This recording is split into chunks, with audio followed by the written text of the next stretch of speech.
collection of Charles Waddy, also known as Thistledown's Correspondence, as Thistledown, with responses.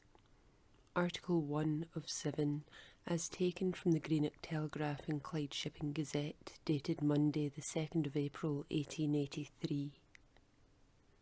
The Treaty of Union between England and Scotland, with an historical introduction by Thistledown.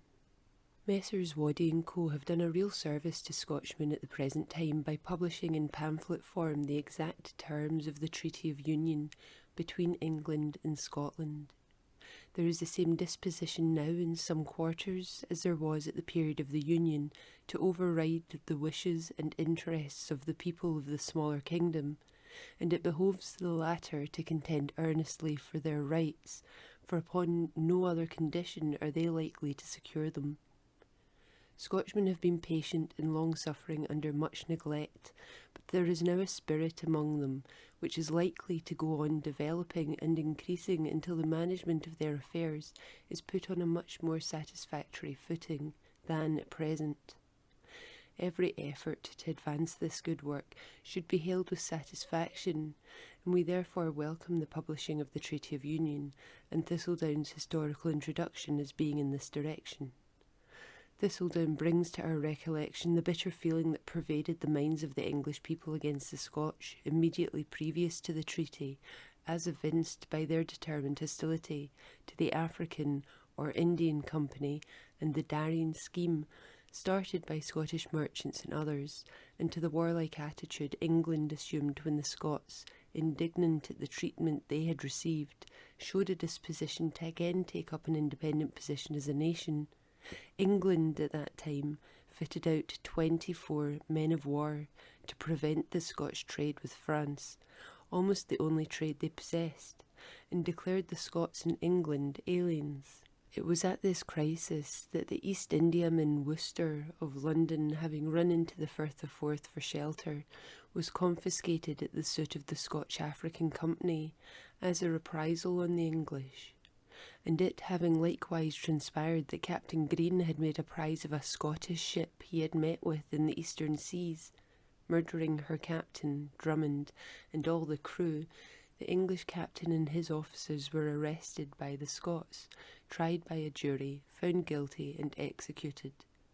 From this incident, it is evident the blood of the nation was up, and things were tending to an open rupture between the two countries, when, fortunately, a change of ministry took place in England, and the election of a parliament more favourable to the Scots. The union desired by the Scottish nation at this time was a federal one, and when it was found that their commissioners had departed from that understanding, the indignation of the country knew no bounds, and open revolt was shown in some places. But the thing was done, and after a time the bitter feeling of the Scots quieted down. That the terms of the treaty were not according to what the people were prepared to contend for was a palpable fact, but a mechanical majority in the Scottish Parliament, whose interests lay in having the treaty approved, carried its point against the wish of the nation. That the treaty has been of benefit to both countries cannot be doubted, but that all the prosperity of Scotland is due to it, as some would assert, is far from being the case. Thistledown does well to remark, it was the invention of the steam engine and steamboat, both the outcome of Scotch genius, that gave her that marvellous start and brought about her present prosperity, which has been shared by the rest of the civilised world. Scotland has simply thriven because the English have let her alone, and she has been a mind to attend to her own business and make the best of present circumstances. Thistledown considers that a minister for Scotland, while a good thing, is not sufficient for our needs. The evils are too deeply rooted to be removed by any minister, however able. His suggestion is that the House of Commons should be divided into 3 equal divisions, sitting simultaneously in London, Dublin and Edinburgh, and reuniting in the after part of the session in London to give their exclusive attention to imperial affairs. But how this suggestion could be worked out, he does not condescend to specify. Whatever the proper remedy may be to put the legislative affairs of Scotland on a proper footing, there can be little doubt some radical reform is needed.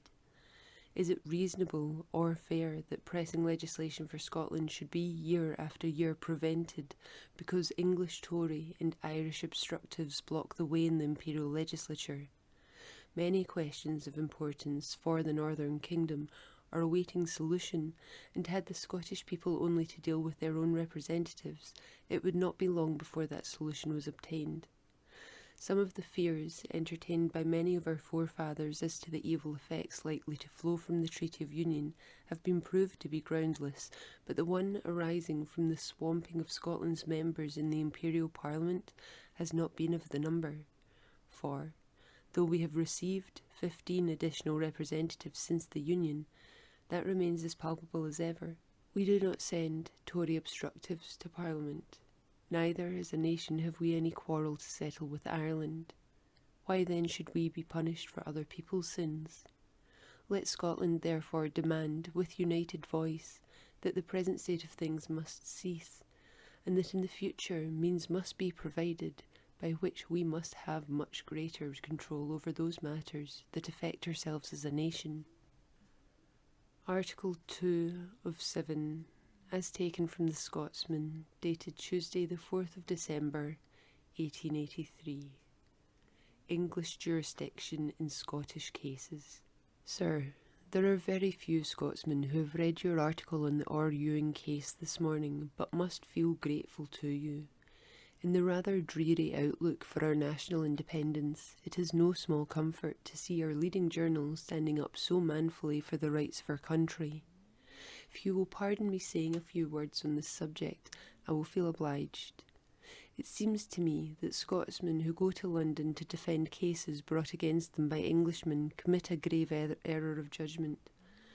In the 19th article of the Treaty of Union are these words: and that no causes in Scotland be cognosable by the Court of Chancery, Queen's Bench, Common Pleas, or any other court in Westminster Hall, and that the said courts, or any other of the like nature, after the Union, shall have no power to cognose, review, or alter the acts or sentences of the judicature within Scotland, or stop the execution of the same.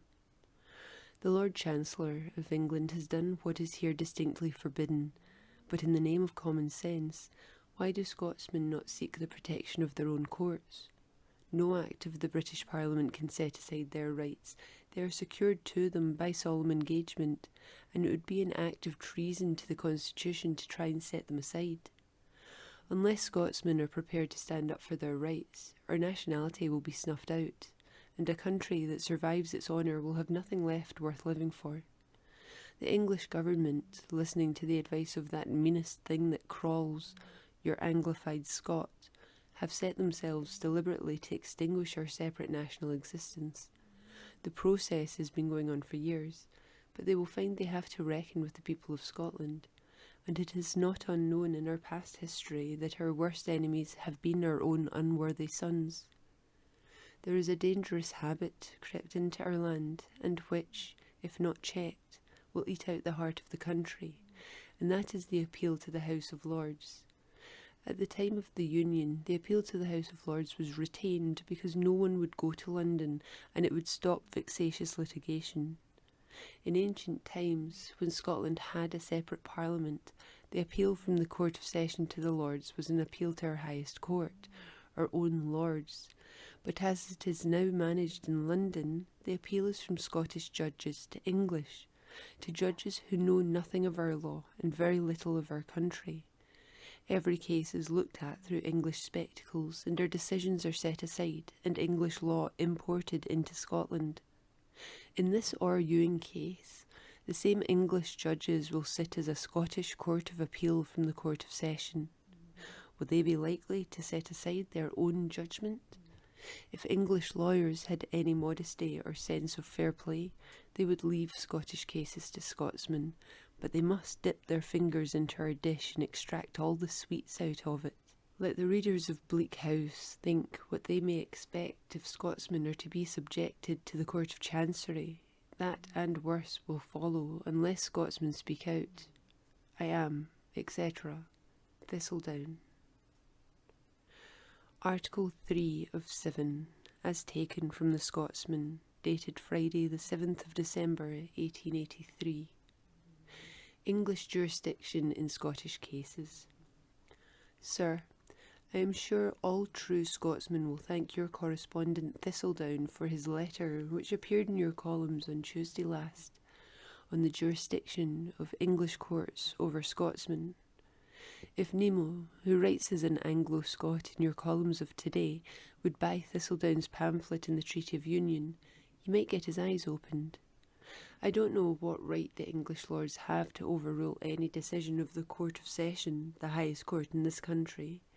If they have the right, it has been given to them by such men as Thistledown calls the meanest thing that crawls, viz. Anglo-Scotsmen. I have met them both at home and abroad, men who, when they get on among Englishmen, are ashamed of the land of Bruce and Wallace, and even some of our law lords, when they get an English judgeship in the Court of Appeal, forget that they should be Scotsmen first, instead of sitting on an English bench like dummies. Witness the report in your columns of the Ewing case. The Irish teach us a lesson in nationalism. I am, etc., A. Brandane. Sir, I have read with pleasure the letters of your correspondent Thistledown and others in yesterday's Scotsman. It is quite clear that by the Treaty of Union English courts were never intended to have any jurisdiction in Scotland, and it is an open question whether any appeal to the House of Lords from the Supreme Courts in Scotland should be tolerated. It would seem that our Scottish courts are, however, not altogether free from blame, for the best method of testing the jurisdiction of the English courts would have been to refuse to enforce their decrees, and this would have brought matters to a crisis. The whole matter of the relations of Scotland, England and Ireland requires a thorough overhaul. The fact is, London is to a certain extent a huge sponge, sucking the lifeblood of both Scotland and Ireland, and no other country in Europe, excepting perhaps France, is so cursed with centralisation as the British Islands, and to its shame be it said, the present government has not been altogether free from blame, as it has not set its face against centralisation as it ought. If England thinks, however, that she can reduce Scotland to the condition of a province like Wales, she is greatly mistaken, and also if she thinks that Scotland will submit to become a mere milk cow for the courts of chancery and needy London lawyers. Rather than that this should occur, we will agitate for a repeal of the present form of a union and the substitution of a federal one. The present form of union has not been so beneficial to Scotland as some Englishmen will have us believe, but our prosperity is due entirely to our own industry, and had we had a federal union instead of the present, a great deal of Scottish money at present flowing into London would remain at home. Should an agitation for a repeal of the union arise here, it will be a most serious affair for the English, more so than in Ireland, as it will be conducted in a different manner, Scotland having greater wealth than Ireland to conduct and carry on an agitation, and Scotsmen abroad will join in the movement also, and should we join hands with Ireland, we will bring England to her senses. Should Scotland be, therefore, driven into returning Scottish Home Rule members of Parliament, the English will have themselves to blame, as they are stirring up towards themselves in Scotland a feeling similar to what exists in Ireland. It is to be hoped that the national meeting to be held in Edinburgh in January will convince them that Scotland is in no mood to be trifled with. I am, etc., Angus. Article 4 of 7, as taken from the Scotsman, dated Monday the 10th of December 1883. The Treaty of Union. Sir, I would like to endorse the suggestion of progress with this addition that the deans of the procurators throughout Scotland might call a meeting of their members and enter their protest against the judgment of the Lord Chancellor. This would strengthen the hands of our excellent friend the Lord Advocate.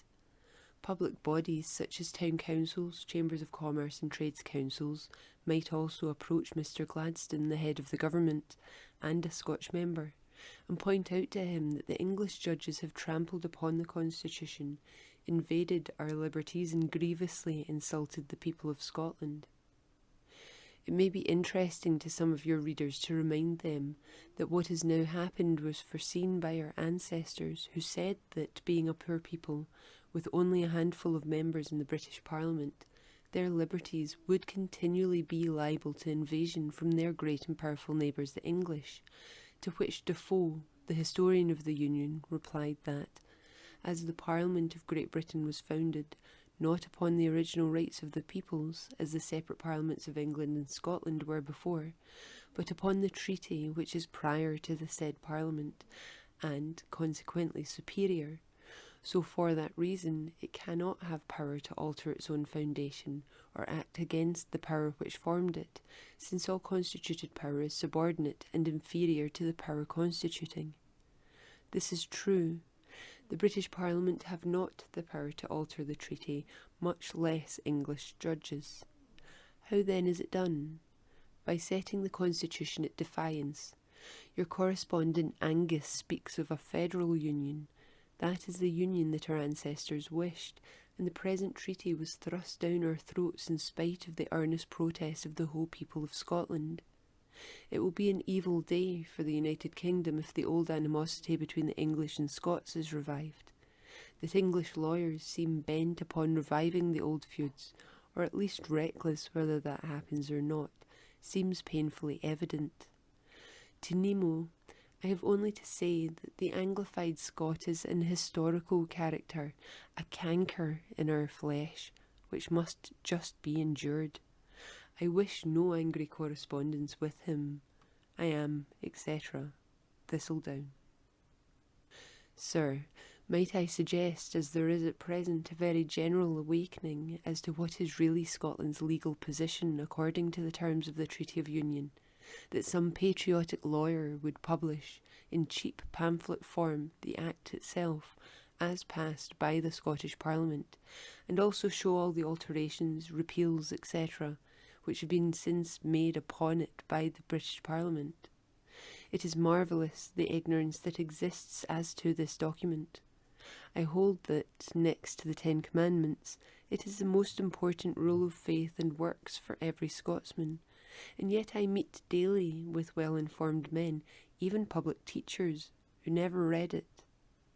It should be spread broadcast over the entire country previous to the meeting of the National Convention to be held in Edinburgh during next January. I am, etc. John Romans. Thistledown published the Treaty of Union many months ago. Article 5 of 7, as taken from the Scotsman, dated Tuesday the 25th of December, 1883. English jurisdiction in Scottish cases. Sir, I think after your leaders in the letters of a barrister and a chancery lawyer, very few of your readers but will be fully aware of the gravity and importance of the Ewing case. But as some of them may be inclined to say, this is a rich man's affair, and the rich are well able to look after themselves, I would like to point out that it is a lawsuit in which every Scotsman is interested, be he rich or poor, the working man as well as the millionaire. There is a distinct conflict between England and Scotland as to our constitution. The former claims jurisdiction over all Scotsmen. The latter denies this right and points to the terms of the agreement between the two countries, as well as the usages of international law. Admit the claims of England in this case, and where will they end? If the civil law of Scotland is to be set aside, will the criminal law of Scotland not also be abolished? And how this would affect every Scotsman we will see. Slander in Scotland is a civil offence. The party libelled can claim damages by an action at law, nothing more. Slander in England is a criminal offence, punishable at the discretion of the judge, I believe, to the extent of penal servitude. At any rate, 1 or 2 years' imprisonment with hard labour can be given. Now, suppose a domiciled Scotsman slanders an Englishman, or he thinks he is slandered. He may have the Scotsman arrested, put in jail and tried for a criminal offence in England, contrary to the laws of his own country. You must also bear in mind that in England there is no public prosecutor like our Procurator Fiscal, but every man avenges his own quarrel, so that an Englishman might be able to inflict untold misery upon our countryman before he could clear himself from the clutches of the law, and his only remedy for this would be an expensive action in England for malicious prosecution. No Scotsman, be he rich or poor, would be free from this danger if we allow England to overmaster our laws. It is well known that all classes of Scotsmen have been afflicted of late years with English lawsuits. I myself, some months ago, was asked to serve an English writ upon a Leith merchant, but declined, and the amount of loss in money and anxiety as well as time it would be impossible to calculate. Now, as all this infliction is contrary to the Constitution, I would like to ask, is there no redress? Surely English courts will not be permitted to affect us, and we to have no remedy. If the meeting of the 16th of January would take up this question and get the parties wronged to send in a note of their expenses, they would have a constitutional right to have them returned by the Treasury. No other plan, in my opinion, would bring the matter so vividly before the conscience of Englishmen, or put so quick a stop to the usurpation of their courts. I am, etc. Thistledown. Sir, I observed in your columns of today Mr. Justice Chitty's remarks on Lord Fraser's judgment in the Ewing case in the Chancery Division of the High Court of Justice in London. He appears to be astonished at Lord Fraser's decision, but if he knew the law of Scotland, perhaps he might not be so surprised. Englishmen as a rule being ignorant of Scottish affairs in general. Perhaps Mr. Justice Chitty may be more astonished yet. I would like to ask him by what right English courts presume to dictate to the highest court in our country. Not by the Treaty of Union, certainly. We don't want English law in Scotland any more than Englishmen would wish Scottish law in England. England would like to think Scotland as a country and make her a mere province of her own, but that will never be, I sincerely hope, as long as we have such men as Lord Rosebery and your valued correspondent, Thistledown.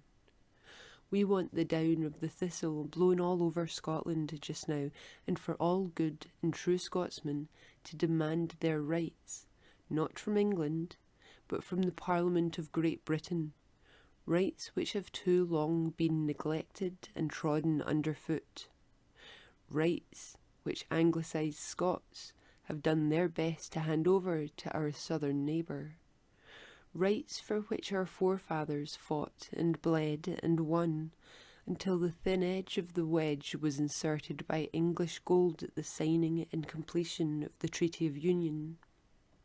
You kindly inserted my last letter, which makes me hope you may also insert this. I am, etc. A. Brandane.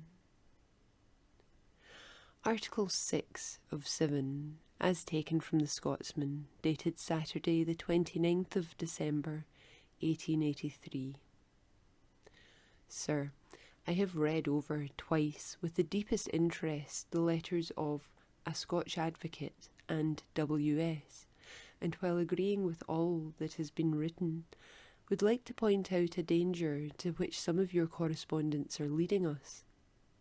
The assumption of powers over domiciled Scotsmen by the English courts, constituting, as it does, a real grievance, they call out for legislation to remedy the evil.